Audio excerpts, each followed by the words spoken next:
Rồi, xin chào quý vị nha. Hôm nay ngày ông Công ông Táo, quý vị đã tiến đưa ông Táo về trời chưa? Ô, bui khai một tải. Mình chinh ồ, trong hẳn như dầu có công khâu hải. Ấy chiếu tiết tiên à dẻo. Bu bu mặn.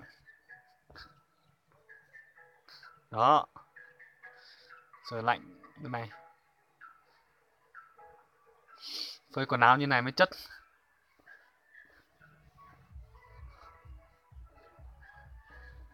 Chó hả? Ồ.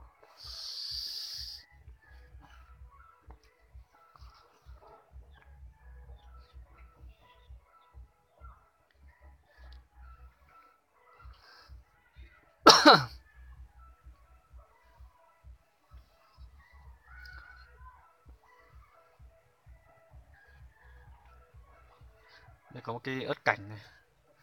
Ớt này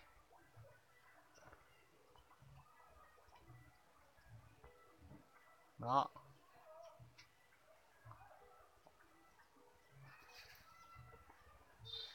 Nói chung là phần chiều toàn phải con cứ chẳng biết ạ.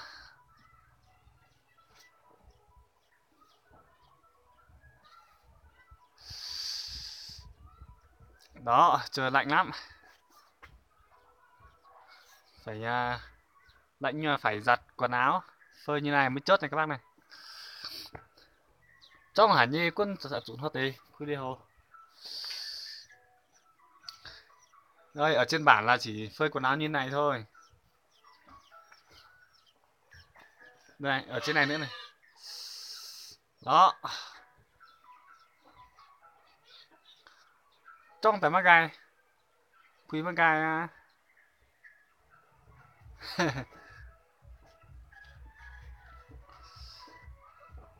Ôi dồi lạnh quá.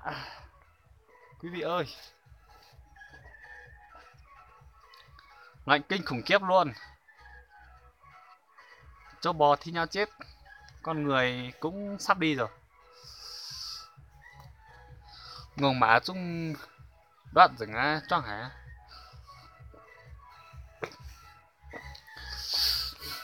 Ôi giời.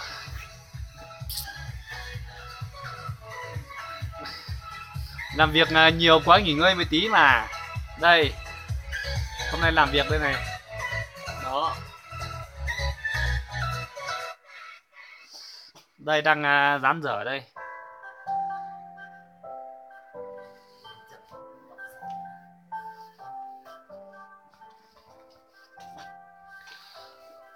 Cái này mà xăm qua mà nhiệt thùng á.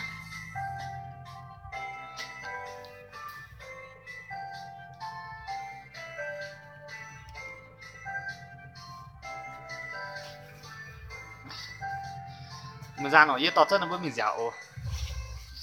Mình dẻo hít ồ.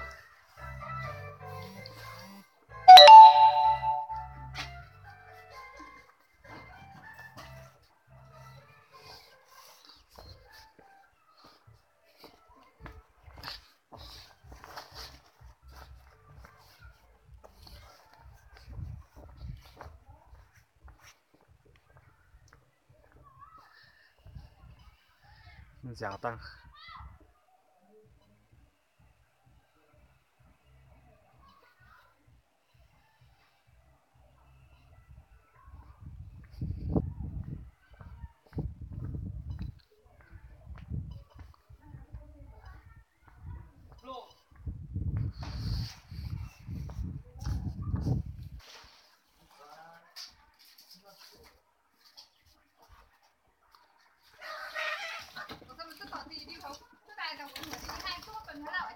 Tôi chắc định phát thẳng ra mẹ nữa. Chứ nó phăng ra mà tay chọn.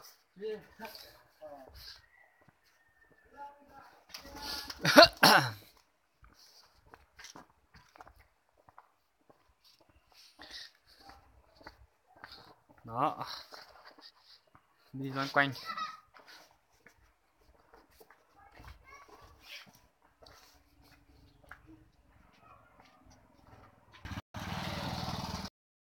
Yukumi hả? Ờ.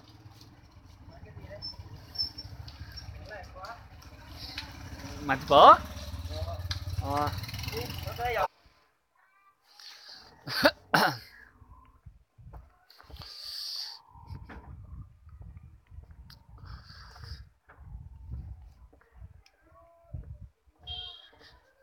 Mai đây có hơi có hay.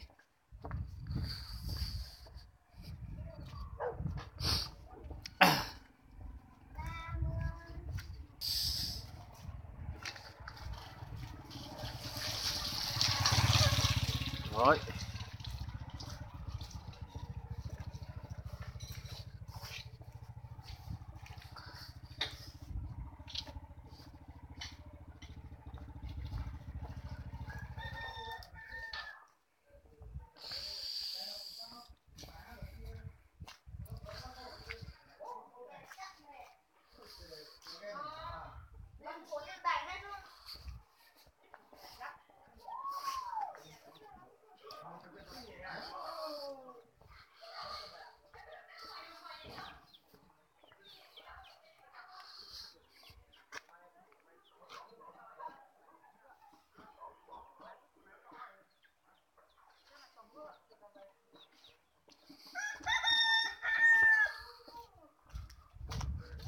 Nhà nào thế á?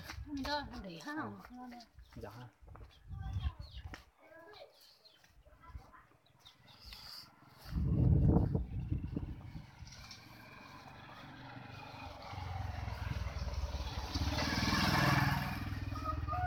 Dưới nhà có ai.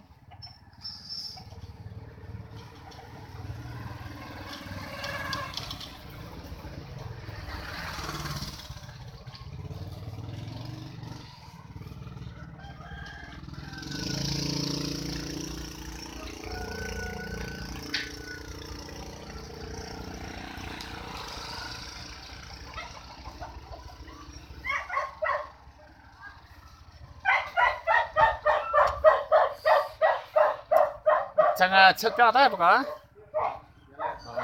Dẻo ha.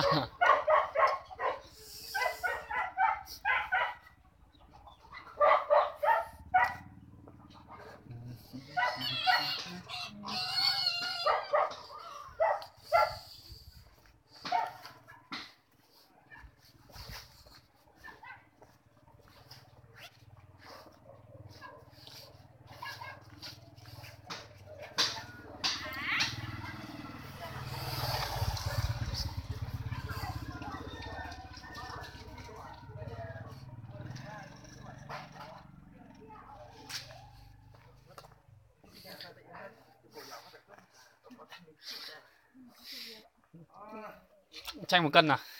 Nhưng mà anh chưa có tiền đâu. Anh Chưa có tiền thì cho thôi.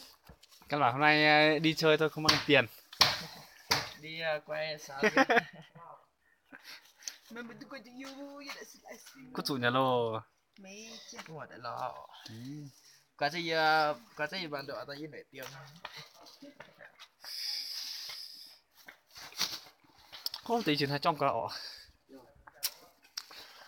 2-3 ngày nữa qua nó bảo chắc 2-3 ngày nữa nó ấm lên nhỉ. Ừ. 1 cân nào anh? Cho 1 cân. Có tiền đẹp con xì nó, nhưng mà cái mà nhà nó. Nồng cá chuối nhỉ. Mà nhỉ. Vô mà nhỏ. Là xây pun. Pun ino mà.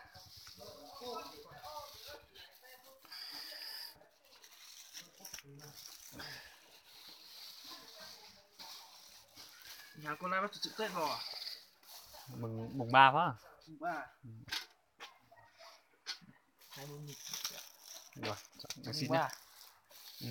Thì như là nghe bảo là mùng 3 sao? Một buổi đấy chứ. Trong 1 buổi thôi. Nhá. Mà màn mà ồ. Ở đây yên tâm pun xin mình ha.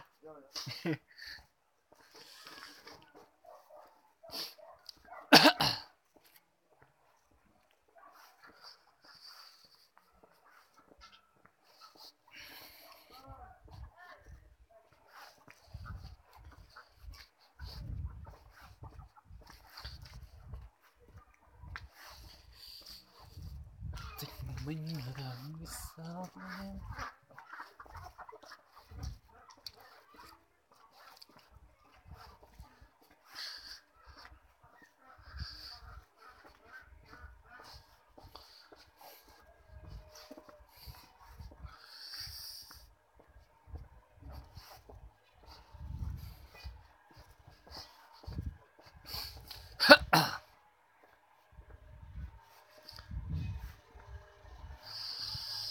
đó.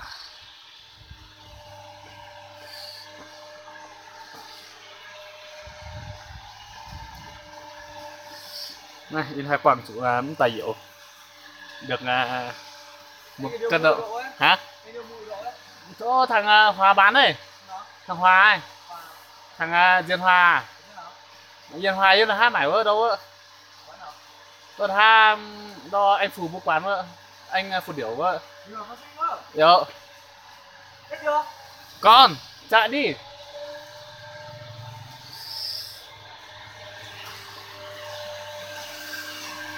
Rồi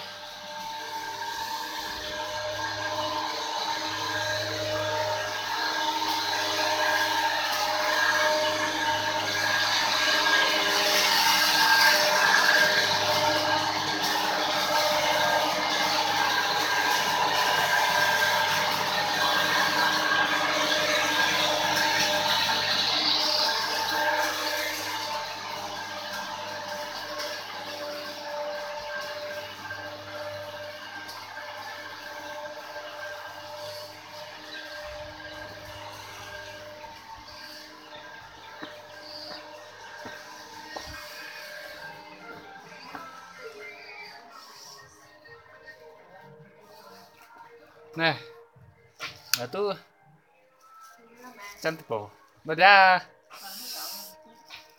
ư tờ toàn tờ tè Diên Hòa ơi nhân thuật hát phù có bữa đó